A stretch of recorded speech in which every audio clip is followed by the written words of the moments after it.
Welcome to another episode of Stories from WineCountry.com. I'm Pete Swanson, filmmaker from Leicester, Mass. And I'm Jim Nicas from the Castle Restaurant in Leicester, Mass. So where are we going this week, Jim? Well, Pete, I think that at this point it's going to be a long and stretched out ramble. There, of incidents with so many winemakers, from the mid to late 70s and on, that we could build a lot of single stories, but the whole concept of what we were doing at the beginning of the the breakout in wine is just fun, and concepts of meeting some of these people, because in the 70s Napa was not what Napa is today. It's very showy, very glitzy, very high tech.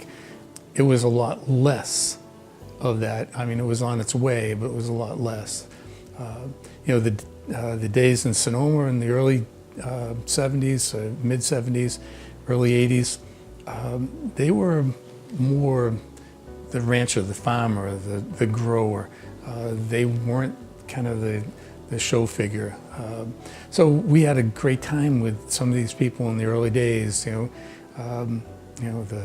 The thoughts of, and I will elaborate on a lot of these stories at some point in the future, but the thought of 8 o'clock in the morning at Camus Vineyards, and Charlie Wagner the elder, when we asked for a spit bucket, said, my wine's never heard anyone swallow it.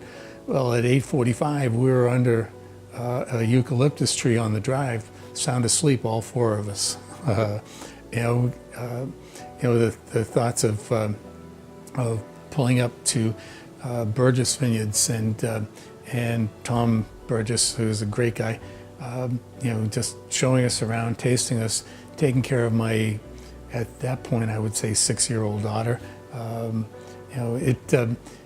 There's stories that just, Cecil Deloche kidnapping us after a tasting and cooking abalone for us until the wee hours of the morning, and we had tastings scheduled the next day with other vineyards. It was a long and very strange trip, but it's been kind of a focal point of our lives. We still laugh about it when you think of certain people. Jack Cakebread from Cakebread Vineyards, from 30 feet up on a case stack, yelling at me, and his son said, well, it's okay to talk about my dad. And I just talked to him about 6 months ago. He said, just don't make him out to be a angry old man. And he wasn't. He was a sweetheart.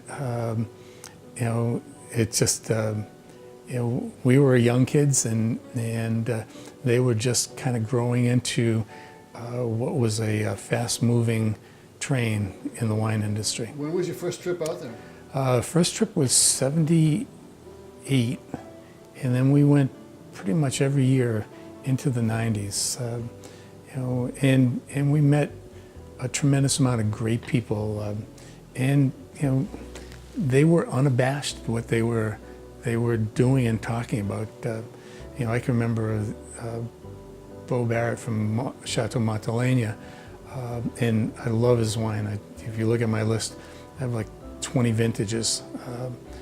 But we talked about the 1980 vintage and how that particular Chardonnay, not his Cabernet, went through a stuck fermentation, and how he got that unstuck was like, well, you did that. So can you explain a little bit what that stuck fermentation is? Well, when a fermentation stops, it's not good for the wine.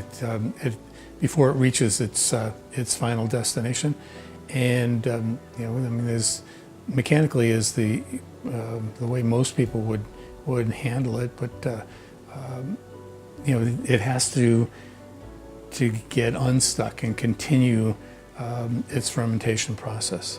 So these stories will require a little bit of kind of research and on my part, but when I think of them, I just go like, oh yeah, that did happen, didn't it?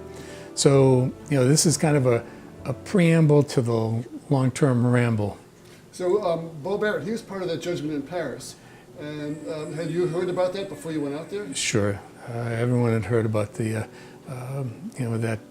that tasting. And it was remarkable for the California wine industry, and it was kind of the incentive and projection of their quality.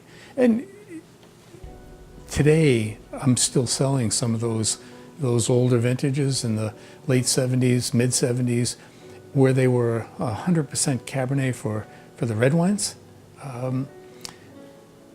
All French winemakers said, well, it cannot be 100% Cabernet because all their Bordeaux are blends. So looking at Cabernet as the equivalent to their Bordeaux, it would have to be a blend. Some of the 100% Cabernets, where they said would never, ever achieve greatness, have exceeded greatness. So you have said in the past that you're kind of a Francophile, and so in tasting these California wines for the first time, was that a surprise? Well, I grew up tasting French wines because the California industry had not taken off at that point.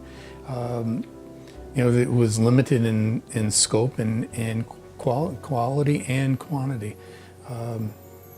So yes, I wouldn't say that I was technically a Francophile. I grew up tasting French wines.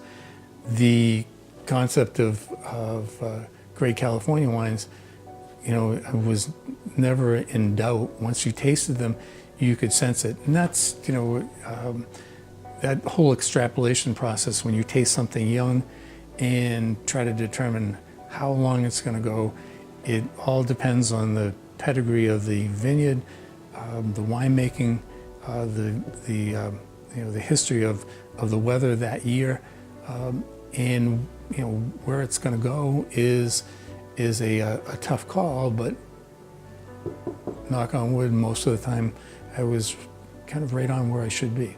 Great. So California, as I understand it, was coming out of a tough time in the wine business. Like they came out of Prohibition and the Depression and stuff like that. How did they kind of revive their wine industry? Well, a lot of the quality growers made sacramental wine, so they could continue. And a lot of them, would sell grapes. But the wine industry coming out of Prohibition, coming through the Depression, was a difficult transition. The biggest problem was to get things, the quality, up and running. And some of the larger producers, the more the bulk wine producers, were the people that at least laid the groundwork. The Almadens, the Gallos, the Sebastianis. They made wine for general consumption, and some of them made wine for a superior product. But they laid the ground rules for some of these wineries that have come in and developed an incredible business and style. It must have been an exciting time. I'm looking forward to hearing more stories as we go down the road. Well, I'm here. All right, great. Thank you. Thanks for joining us. See you next time.